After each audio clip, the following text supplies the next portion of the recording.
Hello, everybody. Don't mind my technical difficulties.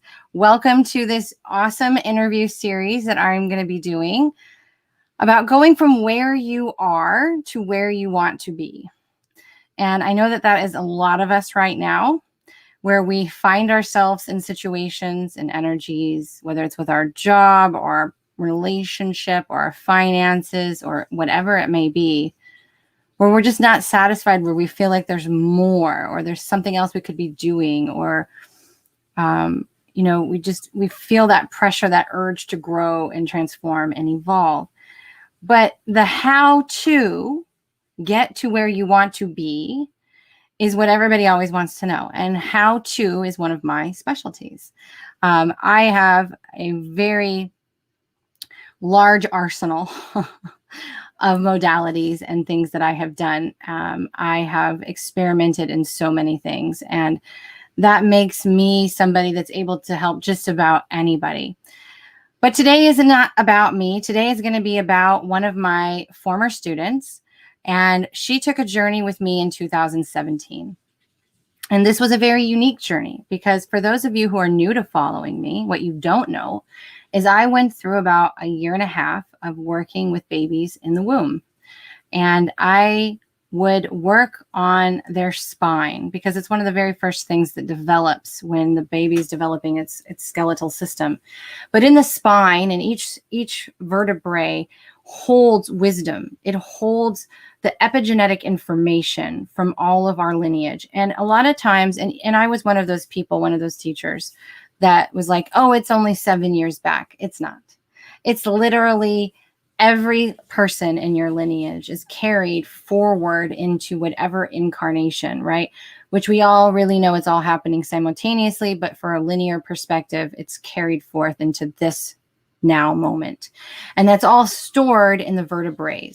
And as they develop, that information is collected through epigenetics and it's stored in the bones. And that is why when we go through huge healings, when we go through huge upgrades, when we feel the energies of the planets, when that light and that activation is hitting us we're clearing at the bone level, we're getting down to clearing epigenetically, we're clearing our lineage, we're clearing the root.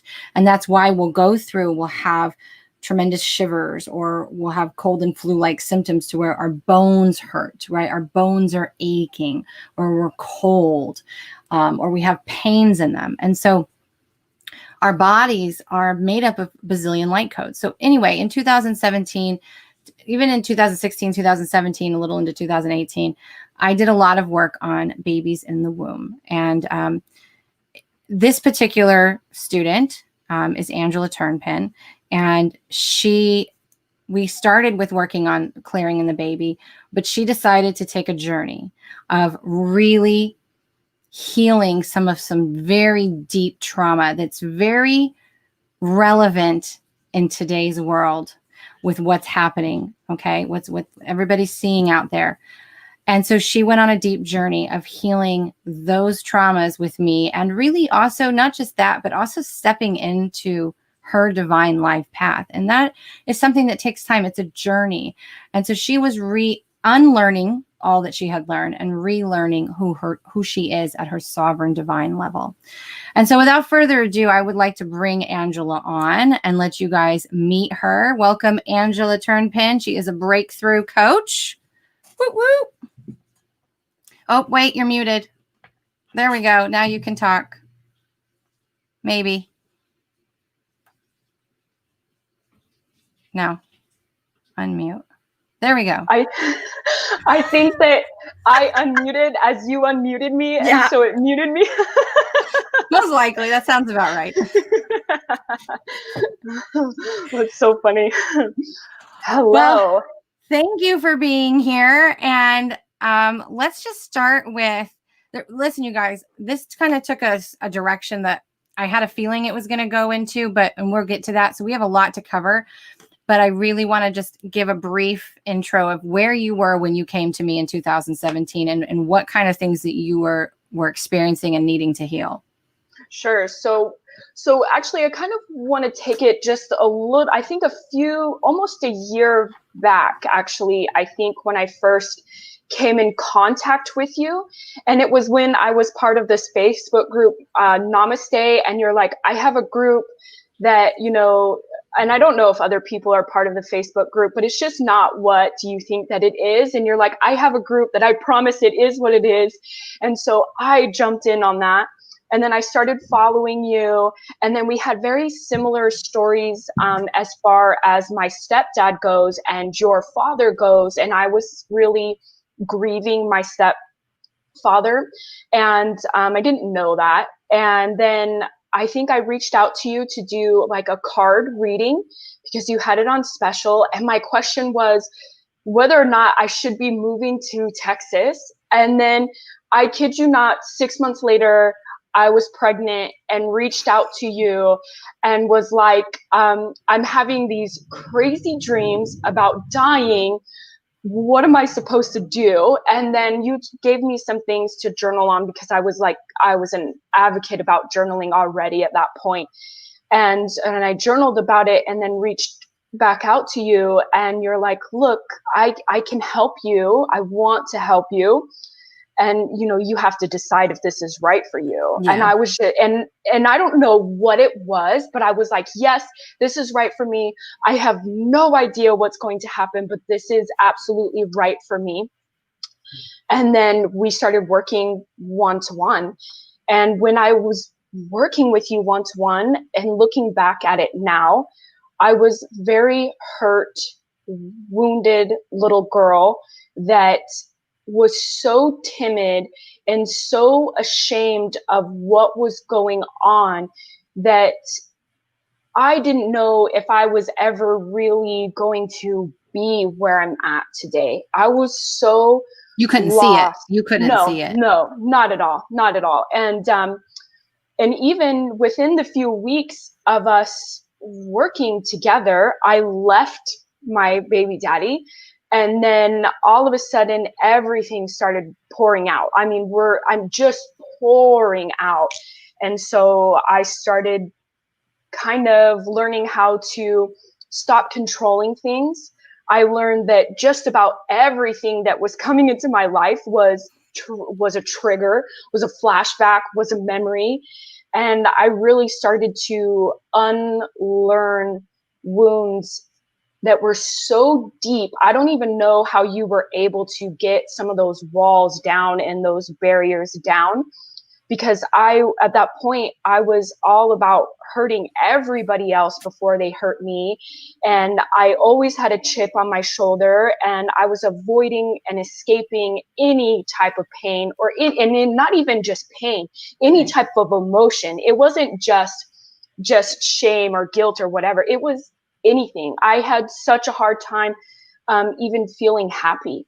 And so I had to really unlearn all of that stuff. And all of it came from childhood trauma that honestly, I hadn't even remembered up until about a year before we started working together. I had completely suppressed it and then had some flashback and told somebody and thought I was going to be fine. I totally thought I was going to be fine. Because you told somebody, so like you had the awareness and you're like, oh, okay. And you share it and you're like, oh, I'm good. I'm just going to move on. Like, and that's a normal human response, by the way, because we've been so conditioned as a society to not feel anything, right? To numb ourselves out or not to, to completely avoid, distract, go the other way. So do you want to share a little bit about what that flashback trauma was?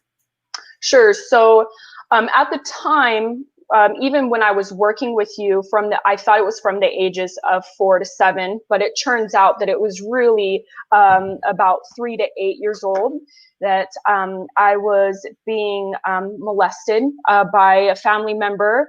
And it had really came into my life, and it was really hard to believe because I could remember everything up until the moment that it took place. And then it was completely black. Yeah. And so I had a hard time telling anybody that that's really what was going on, because there wasn't any tangible evidence, right? There wasn't, I couldn't guarantee, I couldn't give you the details, I couldn't do that, but I could tell you that it happened. And I knew afterwards because I felt different. My body was always in pain.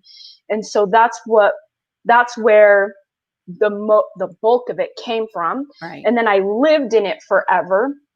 When I was 17 years old, I quote unquote lost my virginity to a guy that was 37 at the time, and then was raped at 19 and raped again at 26. So I had just, and that's not even including the blackout drunk nights, right, where I was not consensual. And I mean, that's my responsibility, because I'm sure they were drunk too, and I don't want to be like, well, that's shame on them. Really, it's a two-part ownership. Yeah, it's my responsibility, and that's not including those times. So I completely lived in shame like my whole life, and I had no idea. I just had no idea. I was so clueless. Yeah. And I'll tell you, I'm feeling called to bring this in is, you know, as someone who has been raped several times, I can tell you that when you've had childhood molestation, or you've had something happen to you as a child, even if you don't remember it, you are more susceptible to rape. You are more susceptible to having your body being abused, because it's something subconsciously, or actually really unconsciously, that you believe is just the way things are. It's just natural or whatever. And once you have the awareness of what happened to you, things shift, and the shame and guilt can almost become so heavy that you believe that your worth is completely tied to being used. Mm-hmm. You know, and so there's a really important reason why this, you know, Angela I really went through my student list and was like, who am I drawn to? And I was really surprised, because Angela's not the only one that's was a few years ago. I have one that's even further back, but they're really stepping into their mission right now. And if we look at what's happening in the world, the pedophilia rings that are being broadcast, I mean, you have to live under a rock not to know and hear about this stuff. And this is not really a discussion about the dark and the evil and the pedophile that's happening. This shit's been happening for centuries, you guys. It's just we're becoming more aware of it. The brighter the light, the more dirt you see. Okay. So understanding that, but two, it's also happening because I've mentioned on many lives how there's this underbelly of trauma that's rising up right now that needs to be transmuted. But when that rises up, so this is collectively, mind you, centuries of pedophile rings and things like that, and other stuff that's happening. When it's rising up, it's also rising up in us. And so you're going to see things that are going to trigger you. And if any of this triggers you, then there is a wound there, whether it was somebody crossing your boundaries, a repressed molestation or sexual abuse, or when you were the perpetrator in another life. This may be your life of rectifying your perpetrator energy when you were that person in a former life. And so her being on right now is no coincidence. This is something that she needed to shine her light and talk about healing this and what she does, because she is a breakthrough coach. But breakthrough to me is can be many things. It can be breaking through a business block. It can be breaking through trauma, because trauma works like a lead wall. Yeah. And it's filled with shame, with guilt, with anger and resentment. So because we're going to go in this direction, I want you to share with people your journey of how you've gotten to where you are now, where you are actually capable and beyond able to hold space for women going through something similar, or just having trauma in general. It doesn't have to be sexually related, but so yes, you worked with me, and we worked for what? We worked for quite a while, actually. I think for almost 3-4 months. I think it was actually more than 4 months, but I worked with you one-to-one for like almost 16 weeks or something like that. And then did your heal course. And then I had the baby, I think. And then I did Boxer with you while I was postpartum, and we did energy work then. And then we did like some one-offs, like just some one-off one-to-ones. And then I just recently did the Unity, or just recently finished Unity within like the last month, I think. So side note, what did you think of Unity? I think that it was one of the best experiences I've ever had. And I think that it came at a moment where it was perfect for me, because I know how to do the work. I know how to sit with myself. I know how to That's an advanced allow course. everything. Yeah, absolutely. If you're not ready to do the work, don't do it. Don't join Unity if you're not ready to do the work. So her and I took her. So you guys know that I will bring in Gene Keys and human design. So we really followed her blueprint, and we really followed her huge obstacles, and we dug and found her triggers. So she did the work, you guys. She did the work, and she was very diligent, and she did her homework, and she showed up for herself in a big way. So we did that, and we've done the energy work. And it's funny, I told you guys that I worked on Aubrey. She remembers me. Mm-hmm. She remembers me from working on her in the womb. So what did you do after that? So you had the baby, and how did you progress yourself? Because you took it beyond that. You took it into your hands, and you just started creating a business. So what other things did you go and get certified in? So I did do regular therapy when I was pregnant. I also did timeline therapy with Chantel, and that was great. But when I was postpartum, I was really just journaling a lot, and I was working through my gene keys. I think I've gone through my gene keys at least a dozen times. But really what happened is that and I don't want to paint him in this bad light. That's not what this is.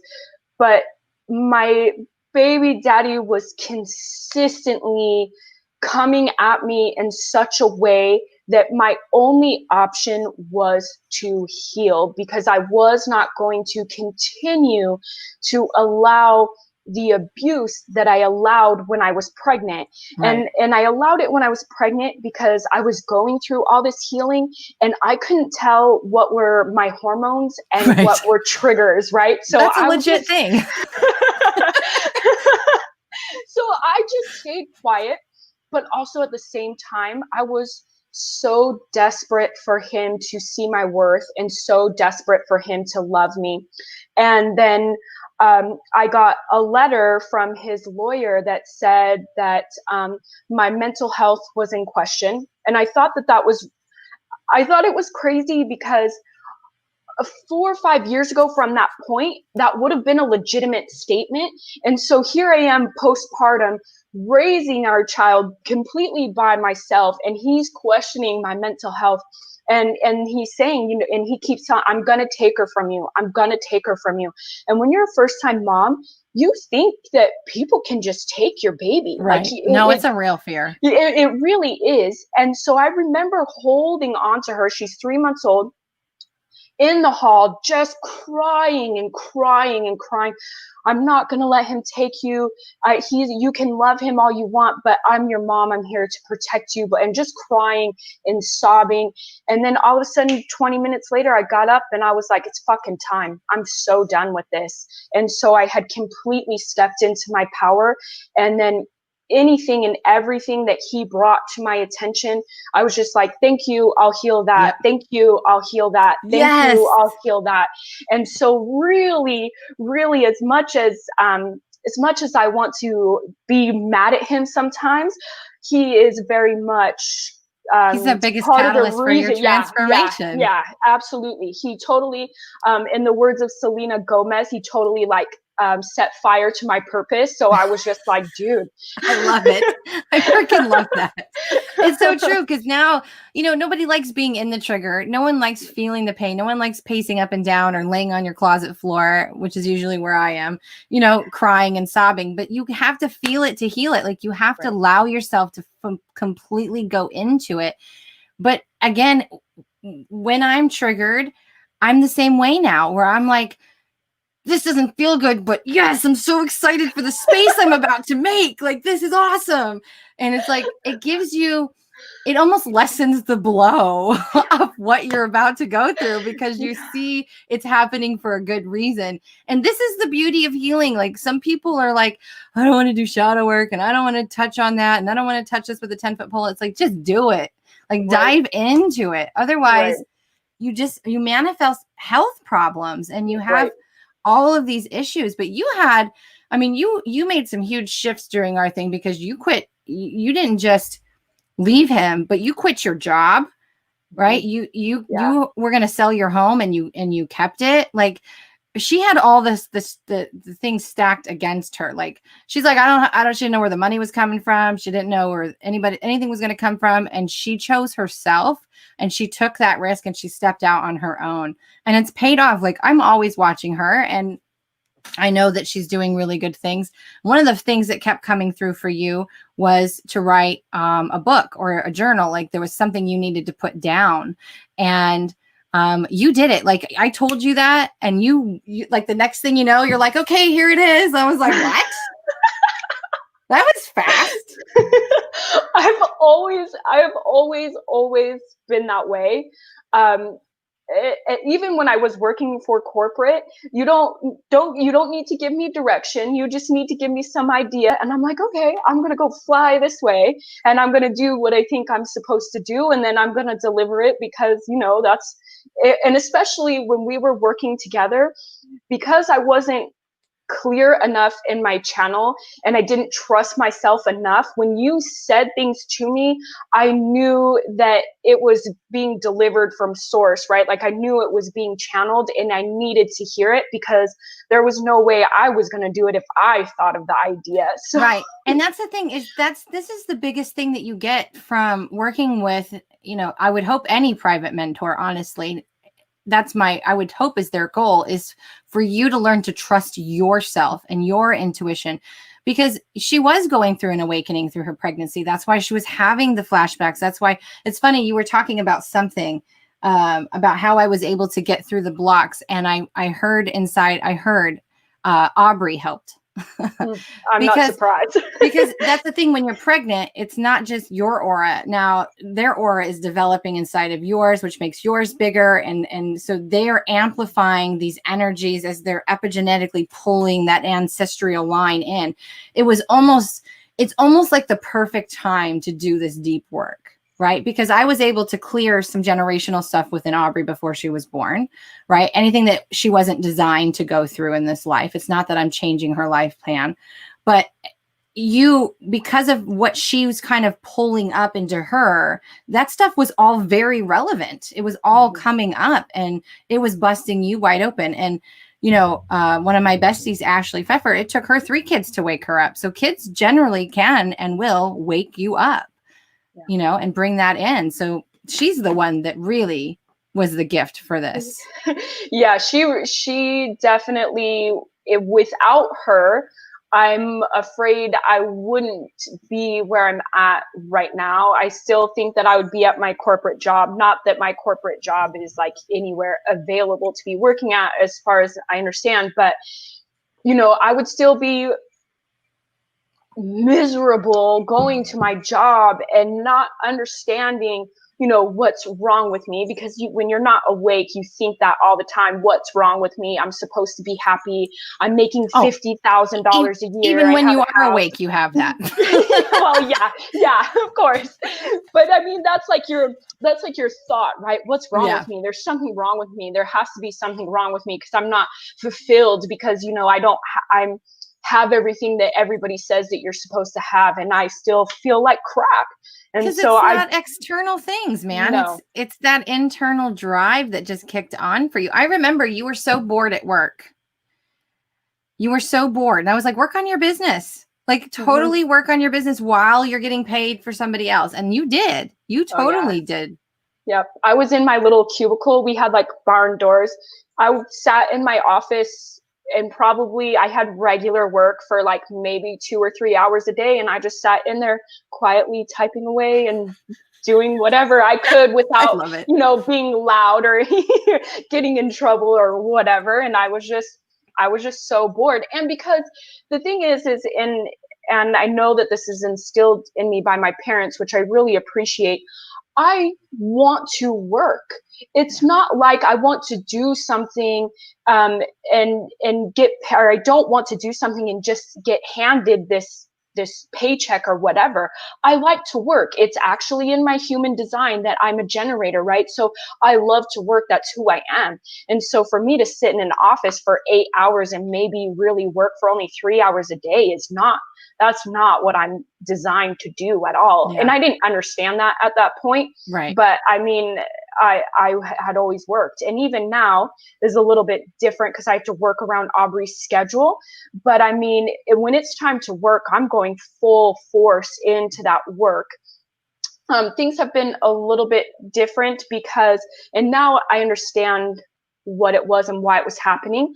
When I was taking the Unity, my work had really slowed down I don't want to say my creative energy, but all of that kind of had slowed down. And I was thinking, what the hell is going on? Like, why?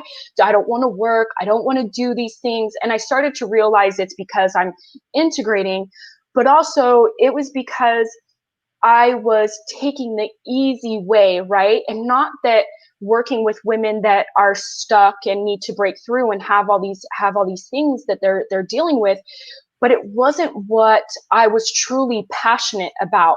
And I knew that I was going to attract women that had had some type of sexual abuse or some type of trauma, and I was going to help them heal that, but I wasn't openly speaking about it. I wasn't openly saying, hey, this is what's going on. And it's because I shifted so that I could start making it work based on somebody else's blueprint. And not that their blueprint is wrong, that's just not who I am, right? So I have to do everything my way, and it has to be my way because that's who I am. And so I started to go, all right, this is what we're going to do. And then when I was taking Unity and then dealing with another trigger from my baby daddy, it went, this is what you're supposed to be doing. You need to start speaking up. I'm sorry, that's my mom. You need to start speaking up. You need to start doing what you were supposed to be doing.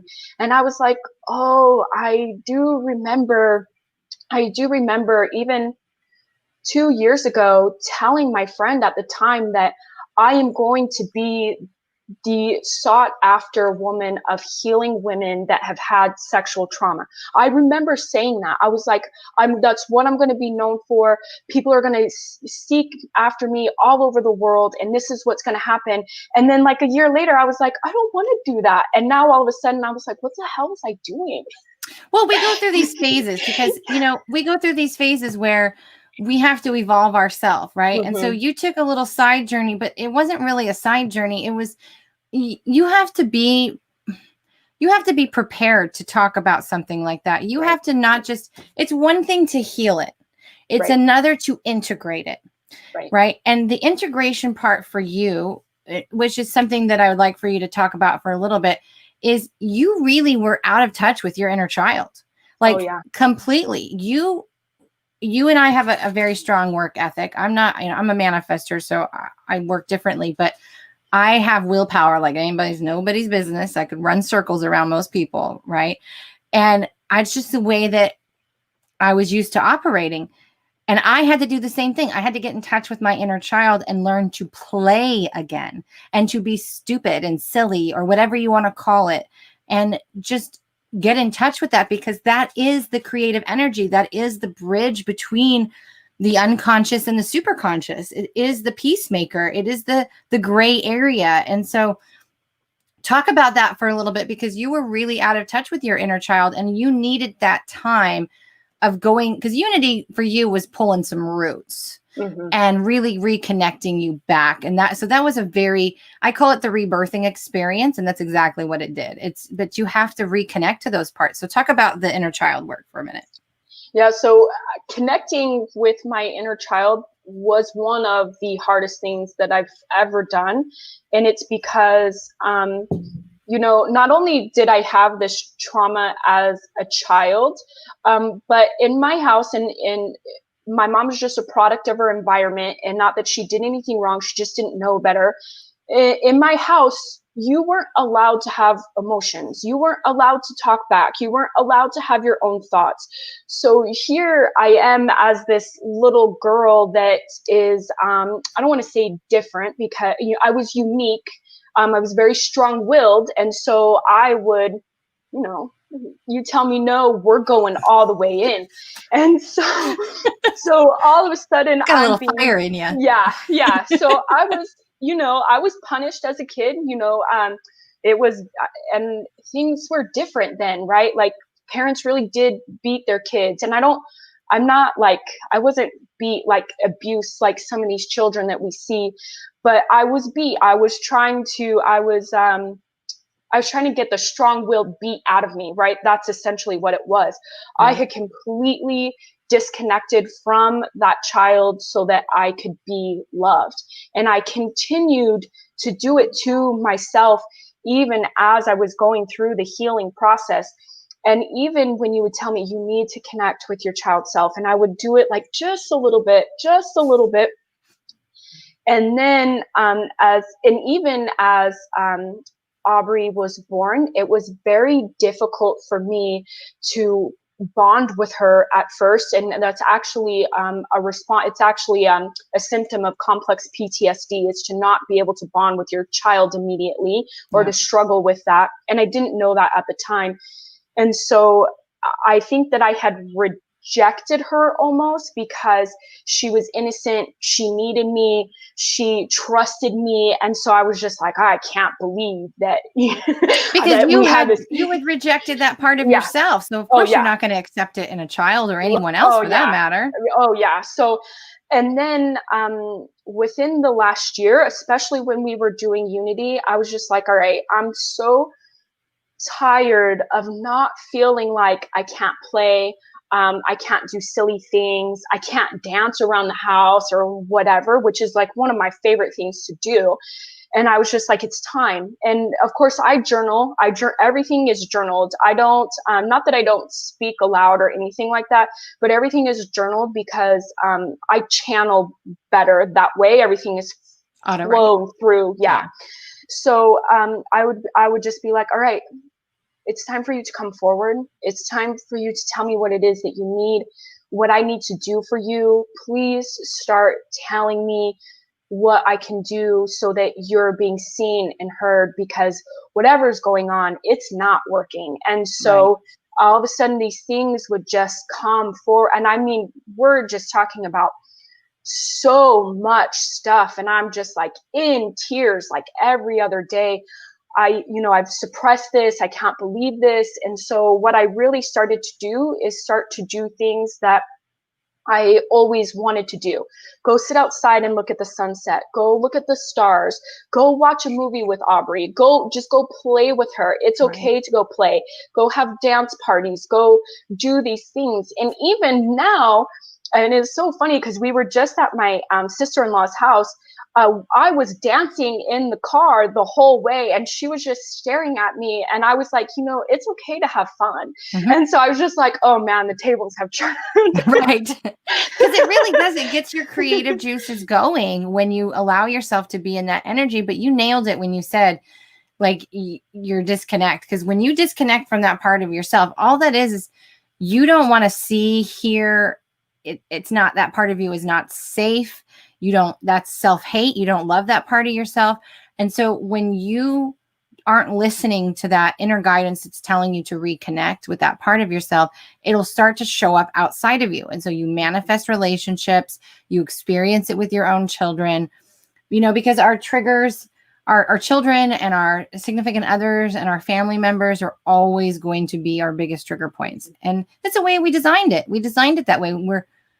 This is a law of attraction based universe. It's a mirrored reality. And so the best way to learn what we like and what we don't like is to have it mirrored back to us, and you nailed it with that. And so I just remember thinking, God, she needs to let loose. Like she just needed to have some fun. But again, if you grow up in a home, and like you said, this is not about blaming our parents. Literally, they are a byproduct of the generation that they were raised by. And this is why the cycle repeats until you make the conscious choice to change your behavior. It's in the choice of changing your behavior that you break these cycles. So they didn't know any better. Back then, it was okay to use the belt and it was okay to do these things. They didn't see the repercussions of it and of how damaging it is. And, now we know so much better how to empower our children through choice. Right. And just to raise them to be empowered so that we can stop this cycle. But, it's so awesome. So let's talk about the sexual healing for a minute, because I want people to see that it is absolutely possible to be where you are, well-adjusted, successful, a single mother, right? We should never have single mothers, but that's another topic, right? You're doing it against what you should be. You're doing it, on your own, and you're forging forward. And you had some serious abuse that happened to you. So what are some tangible things that you could give a woman who maybe through these triggered events that we're seeing on TV, right, or on social media, when someone's feeling triggered by something they see, and maybe they start having repressed memories or, whatever. We know how I work, but I want people to hear from you. So if someone's triggered by something they're seeing from like the pedophilia and stuff like that, or they can go take it a step further, they're having repressed flashbacks starting to show up and they think they may have had some type of sexual trauma but can't remember it. And there's a reason why you can't remember it, you guys. Your amygdala stops recording when you leave your body. When you disassociate, your amygdala and your brain stops recording. So what are some tangible tips that you could give people to just kind of get their feet wet before reaching out to a practitioner like you? Sure. So the number one thing that you can do for yourself, even if you're aware that you have abuse, or you may not be aware, and this is for anybody, it doesn't just have to be survivors, is to have a safe and sacred place to go to. It doesn't have to be physical. If you feel like you don't have one that you can create in your physical home, then you can make it mentally. Now, it's easier to make this physically, but if you have to do it mentally, then you go there. Maybe it's a tranquil place, maybe it's by the beach, maybe, whatever that looks like, it's completely up to you.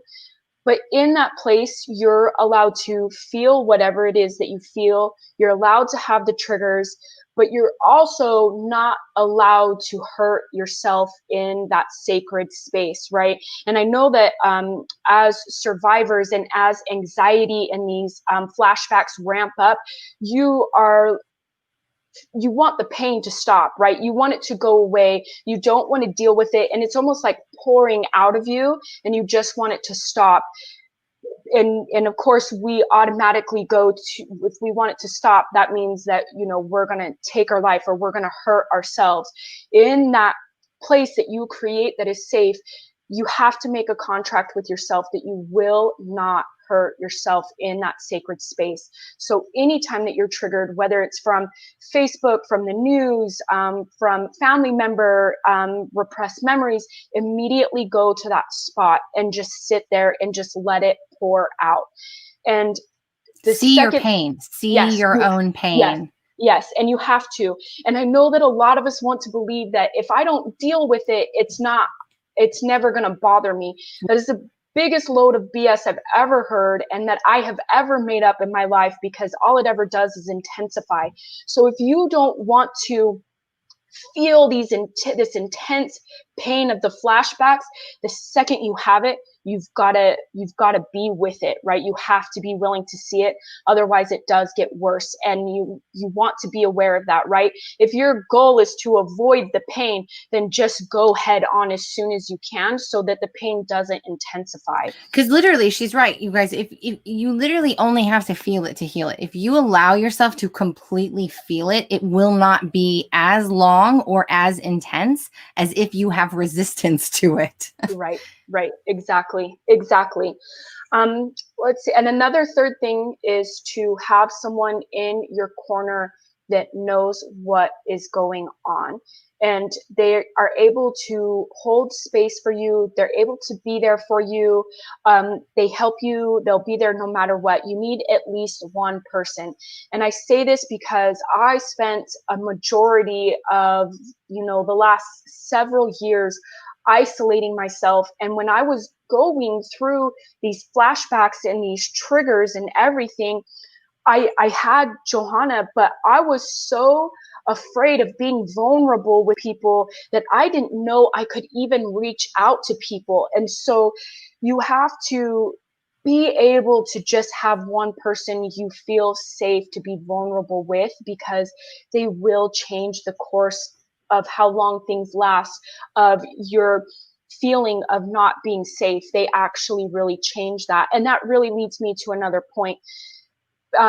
Anybody that has suffered any type of trauma, but especially sexual trauma, your ultimate goal, your ultimate need is to feel safe. So you do whatever it takes to always feel safe. And Yes. for most of us, that does not look good at all. But when you start to get a hold of that, you start to realize that, you start to realize that that's why your sacred space, your safe space is vital to your healing, because Right. you really just want to be safe. And you will continue to bring that up in your life until you feel safe in your own body. And I know that because I just did a bunch of healing on it. And I was just like, oh my God, I can't believe that I didn't see this before. But, everything comes in layers. And when we're ready. Oh, yep. You evolve. So, be aware that your main goal is to be safe. So a lot of the things that you do, a lot of the patterns that you carry is to seek safety. And really the only place that, until you're like really healed, I could say, the only place that you can feel safe is within yourself. Yep. And then when you start to feel safe within yourself, then you can start to feel safe with other people completely and wholly. So let me back up and talk about this for a second. What a safe person is and what it means to have a safe person. So this is why a lot of people hire mentors like me. And I was just talking to the last guest. We had a session, Tammy, and she, we were reinforcing how to create that safety for her, because this is what people like me and Angela do when we're talking about a safe person. We're not going to judge you at all. There's nothing you could say to us that we would judge you or be shocked about. Angela and I are similar in the fact that we've been through a lot of crazy ass trauma. And so there's nothing you could tell us that we would not, you know what I mean? Like we would judge you, and we're not in that capacity anyway. 2, we're not here to fix you. When somebody is a safe person, they're holding space for you. And when they hold space for you, it's giving you the room to feel safe, to let yourself go completely. And what that means is to allow yourself to surrender into the emotion and to allow yourself to just completely let go and just feel it. And you will, when you work with her or you work with me, or there's other mentors out there that are that way as well, you will feel that sense of safety where you can let go completely and feel it.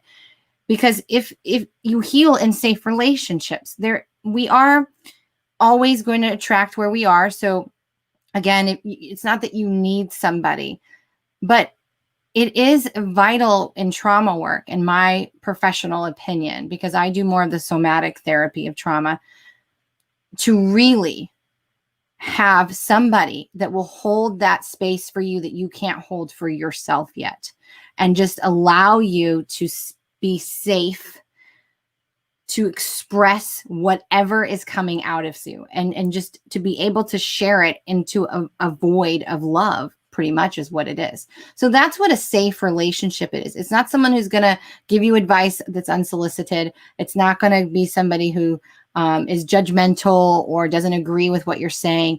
It's about having that space to literally purge, ego dump, inner child's tantrum, whatever it is, to have that safe space. And if you don't know that because this is one of the things I get from people is, I don't know, I didn't know I felt unsafe. Because you don't, it comes up as anxiety, Right. Shame, guilt, right? People pleasing. These are all trauma responses. I could list hundreds of trauma responses. These are trauma responses, and we don't realize that that is us not feeling safe.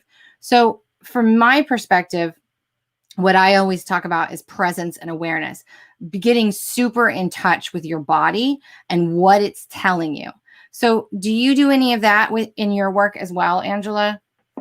Yes, I do talk about connecting with yourself at that level. And again, it's because women usually, and not just women, but survivors, when it's happening, you usually disassociate from your body when trauma is happening. And you're so used to being dissociated when things happen, like any type of pain, you'll automatically disassociate and not even know that you're doing it. Yep. And so when women come to me, they're like, how do I connect with myself? How do I know that I need to connect with myself? How do I, touch my body and feel okay with my body after all of this stuff has happened that I haven't addressed? And we do talk about it. And and again, I'm going to go back to this. Journaling is one of the most important things that you can do when you are healing from trauma. And it's because it allows you to connect with yourself. It allows you to create clarity, and it allows you to create safe self-expression. And so you can pour everything out on the table, and that will really start allowing you to connect with yourself, to your intuition, the way your body feels, and just so on. So journaling is so powerful. So if you don't want to reach out to anybody yet because you feel uncomfortable, then go to a journal and just start pouring your heart out. Tell them about your journal, because what she was talking about earlier about channeling, you can channel your ego. You can channel your inner child collective and pull the inner child forward that needs to be expressed. You can channel anything. And so you have the journal that we were talking about earlier. We tell people a little bit about it, because if you're not ready to talk to somebody yet, this is a great resource. Yeah, yes, it is. And it's a journal that I wrote when I was, I don't know, I think I worked through it when I was pregnant, and I did all this healing. I downloaded the journal prompts and then worked through them myself. And a lot of it was all about coming into awareness of what happened, feeling comfortable about what happened. And I don't mean like comfortable, like, you condone what happened, but just comfortable that it's your trauma, that's what happened to you. And then you start to really kind of let go of it all in that journal. And in some of it, a lot of my, I don't want to say a lot, but some of my philosophies have changed since then. I was really about writing forgiveness letters and doing those things, because that's really what I practice. I practice writing forgiveness letters all the time. And I was doing it all the time and doing it all the time. And I started to realize that I really do better when I just accept it and move on, instead of trying to go back to that person and trying to forgive them. And not that forgiveness isn't necessary, but I started to realize that I wasn't necessarily forgiving that person in that state of where I was at. Right. I tried to force it rather than let it naturally happen. And so, but the forgiveness part is in there, encouraging. But there's going to be people that are going to be in that space, and what they need, and this is why our content, there's stuff courses, and there's stuff in the first heal course that I no longer am a match to, but there are people who are a match to that. And so we evolve with our content, and our content evolves. Right. Yeah, absolutely. And it's so helpful. I recommend that anybody gets it. There's 22 journal prompts, I think, with space to write in each prompt. I also share my own personal journal entries, unedited. I think I've removed names, etc. That's powerful, though. That's very powerful that you do that, because people relate to stories. They don't look, you guys, we know that there are millions of people in this world that have experienced some type of sexual trauma, even if it's just a boundary being crossed in a way that, someone touching your leg constantly or whatever. It doesn't matter the severity of it. If it's something that has caused you harm, It's trauma, because trauma is just unresolved energy. That's all it is. It's something that happened that was unresolved. And so it continues to come back over and over and over again until you resolve it. And so having something like that where you can help yourself, because you're also certified in NLP, which I'm not certified in it, but I do use NLP, all of those things. But in a way, that's what you're doing when you're using journal prompts. Is these prompts are, you're reading a question as if someone is asking you that question. And it's when you do that, it opens up a response in your subconscious that pulls an answer out. So it's also about learning to trust that response that comes out, right? Because sometimes we think we're crazy. And I'll tell you, I'm not ready to talk about my story yet. And I don't know if I'll ever make it public, but you know, these types of things are powerful because you're going to go through a phase where you think you're crazy. That it's not real, that no one's going to believe you, that it's made up, or all of these things, right? And so you kind of have to take that time to have that space for yourself first. And it doesn't matter if anybody else believes you, honestly, because did you go through that where people didn't believe you? I don't know if, well, so I kind of did. When I told, and this is important that we talk about this, when you tell people you cannot have any expectations at all on their response at all, because people are very uncomfortable with this conversation. And so when I told my father, there was like no emotion at all. When I told my baby daddy, he was like, well, you better not project that onto me. And I was just like, well, that's nice of you. Thank you. Right. And then, thanks for your compassion, and then buddy. when I told my mom, yeah. And then when I told my mom, she was, she was very, open and emotional, and she had her own things with it that that she had to take care of. But when I went to, and I was in therapy at the time, and there was a program that I could get therapy for free, but I had to have some reports. I had to have some report of my sexual abuse that took place. So I was like, okay, well, if that's what I have to do, then that's what I'll do. And this is at the time where women were coming forward, and the Me Too movement. Yes, and talking about things that had happened years and years and years ago, and people were so mad that these women were coming forward years later, and you're trying to ruin their career and this and that. And I understand that. I totally and completely understand that perspective. Yeah. And so I was going into the police station, going to make this report on something that happened 27 years. I remember that day, actually, because we were talking that day. It was the hardest thing I've ever had to do. And the police, the gentleman that took the report, and I need everybody to understand this, their job is to not emotionally support me. Their job is to get the facts, make the report, and do what they have to do. So they ask you specific questions to make sure that you are telling the truth. But in this situation that is so delicate, when they start questioning you, you start questioning yourself, right? Yeah. And because he would ask me, well, if you blacked out, how do you know that it happened? And I was just like, well, I guess I don't know. And at that time, it was so new to even tell anybody about it. I didn't know how to be. It happened. You either believe me or you don't. Right. Like, I was just not in that place. And so, you do have those fears.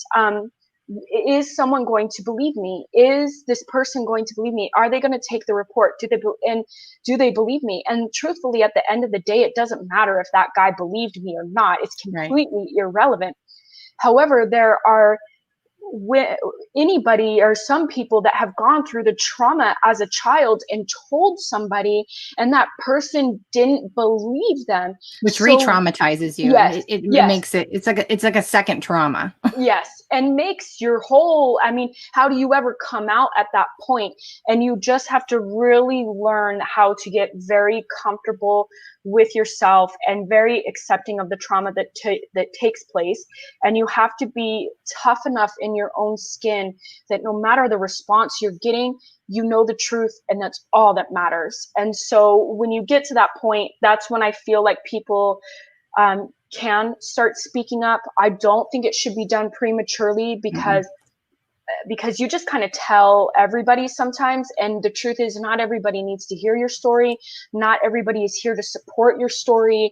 And so you want to remember that. You want to tell people the details of with select few people that you know that are going to hold space for you. Yep, safe people. Because here's the thing, in the beginning, when we're in the pain and when we're going through the unveiling of these memories, right? Because your body, while you may not have a visual memory, your body records everything. So you're going to be able, for me, I use emotional wormholes. So I use the emotion to create a wormhole to bring them back to that space. And you don't have to have a visual to be able to read what's happening in that into that space, right? So there's that aspect too. But just overall, you do not, when you're in that pain, you are wanting somebody to see your pain. And this is why people talk about it and why they're like, I need to tell, or I need to expose. We get angry. We're like, I'm in pain. Can you not see what's happened to me, or what you did to me? You caused this pain. But here's the thing, what she was talking about with just going into the energy, right? Feeling it. It's literally feeling your pain, seeing your pain, and having compassion for yourself. Having compassion for yourself. Because literally it does not, like she said, does not matter. Of course we want to be validated, but if you're not willing to validate yourself, if you're not willing to have compassion for yourself, if you're not willing to see your pain, nobody else will. They just won't. So what's the name of your book, your journal? The Recovery Journal. Gosh, it's called the Recovery Journal. If you go to Amazon and search Angela Turpin, it will pop up. It's the Recovery Journal. And I think the little tagline is journal your way through recovery from childhood sexual abuse. I think that's the tagline on it. Yeah, I was actually going to see if I had a link to it because I know her and I actually did a whole nother interview. It's on my YouTube channel somewhere. I wonder if I still have it copied in here. Oh, I guess I can't write in that little private chat. One of us will find it, and we there will. It is. Do you find it? Yeah, but I just private chatted you because I don't know how to put it in. Do you see it there? Yeah. I don't know. This is not, text stuff is not. Oh, here it is. I was like, I don't see anything. What are you talking about? Here it is. I found it. Okay. So here's the journal. There we go. Maybe there it is.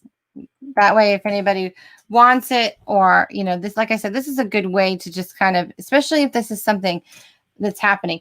And I say this, and I'm sure there's going to be people that find this interview, but I know that in fact it's happening because I have had several people that I'm acquaintances with, or, used to be close friends with, who have personally reached out to me and are very aware that the reason why they're so triggered is because they finally have to address the elephant in the room, right? They have to finally open that door to the memories that they don't want. They've been avoiding, right? Because we'll go. I mean, I was a party girl and I did it to avoid trauma. I didn't want to feel anything. So I just numbed it out, and so we have to be willing to open that door and step in. So if you're not ready, it's okay. But these triggers, they're happening for a reason. And, I know that we recently had a Netflix trigger, so it's going to be like, it's going to look like they're purposely triggering you. And I was talking to Angela on the side about that. And I said, that's exactly what they're doing. They're purposely, unconsciously almost triggering us in every shape or form, not just in the sexual area, but in all of it, So if you're triggered by it, you need to look at yourself in the mirror. And this is how we heal the world, you guys. When we're triggered by something that's happening in the world, whether it's our president, our governors, pedophiles, corporate America, whatever, celebrities, whatever they're doing, it's you looking in the mirror and saying, they just pushed a button inside of me. So what is this? What really bothers me about this? Right. And you may not know yet, and it'll start to unveil itself. Right. An error occurred. It didn't let me post the link. So I will put the chat, and afterwards, if I have to, I'll put it in there, because I want people to have the link. I want people to be able to easily access this and not go, oh, I'll go look for it. Right. I want them to have that. So I'm going to put up a banner of your website. Can you tell people ways of which they can hang out with you, get to know your energy, things like that? Sure. So you can always go to my website. You can I do have a Facebook page. It's as free as you see is my business page. And I do have a Facebook group, which is called the C Community, and C is SEE. And you can just type that in, search it. I'm also on Instagram. I'm not as active on Instagram as I used to be. And it's because I was hiding, because I knew people on Facebook. And so I was trying to hide in Instagram. We go through and that now, phase. So now I'm on Facebook and I'm feeling like I'm not hiding. So I'm thinking actually I'm going to start to do both. But also I have a YouTube channel, and I don't even know what the link is on the YouTube channel, but you can basically find me anywhere, and you can always reach out to me, personal message. I understand that, commenting or getting involved can be very hard, and I respect that. So you can always find me and message me. But yeah, that's I'm a pretty much safety thing. everywhere. That's a Yes. safety thing. People seeing you talk to someone who's known for certain things. And so that's why discretion is so important, working with somebody who is because when we talk about trust, that means that the person that you're communicating with has your best interest, is taking your best interest into consideration in the decisions that they are making. And so it's very important for you to find somebody when working with any kind of trauma that is going to take your best interest into heart, to go at your pace, to allow you that space, to be that loving guide for you, and to help you any way they can. So she nailed it. Sometimes it's even commenting that can be an unsafe event. Right. Yes, Yeah. absolutely. Absolutely. So any last words that you would want to give people who might consider working with me? Yes, absolutely. So I can't express the mirror that Johanna is for people, and not a mirror in a hardcore type of way, but in a soft, gentle, motherly, unconditional love type of way, that no matter what it is that you're going through, I'm here for you. I will always be here for you. I have this space for you, and we are going to get through whatever you have going on together. Not only are you like that, but you're very much straightforward, right? We're not going to beat around the bush. You need to know this, and you need to know this, because this is what they're sending me, and this is what you need to know, which I really appreciate, because I don't like we're going to beat around the bush till we get to the point. What a waste of energy. I'm just like, what does that mean? Let's just get to the point here, people. Yes, I've got things I got to do. So you're very direct, but you're very loving. And if I hadn't come into contact with you, however long ago that really was, I'm not sure that I would be in this place. And so I'm very grateful that we came in contact. I'm very grateful that you told me that I wasn't having evil dreams, that it was an identity crisis. And so I'm very grateful that I started working with you. And if someone is really looking to heal, to move forward, to even step into their spirituality, become awake, you are like the go-to person. I send anybody that is like, I'm having these spiritual things, this spiritual awakening. I was like, I know somebody, go talk to her. And that's where I send everybody to you that I know, because your healing work and your energy work is just amazing. and the unity experience, like if you're at a certain level and you're awake, if you're ready and committed, the unity experience is like that is the one. So so I know that I'm sure some people are in your self mastery academy, Yeah, and Unity's in there. Yeah, so do the work, and when you feel called to go to Unity, it will be very hard, but it will be very worth it, and you will just see massive shifts that are just sometimes I feel like they're unbelievable, but just the work that you put out there is definitely needed for people out in the world right now. And you do the work, because I mean, anytime I've Yeah. ever, even over Messenger, where I've given you like a tidbit, you take that tidbit and you run with it and you like go deep into it, and you remind me of me, because we just transcend and move through shit so fast. But anybody can do that. It's just it's a level of dedication that you have for making space inside of yourself. So yeah, you can get Unity in Self Mastery Academy. That's the cool thing about me, is you can literally go from the beginning of your journey to however end of your journey you want to call that. That's the difference between me and a lot of other teachers, is I'm not here for one phase. I literally can do all of them. And I had to take that journey for myself, which was a little messy, right? But it worked. But with Angela, you guys, she's certified in NLP, timeline therapy. What else? Hypnotherapy. That's all the certs I have. However, the experience of working through your own sexual trauma, she has her own self-mastery certificate is enough. It is enough. And just the experience with that alone is enough to help somebody else. And we all know that and see that happening every day.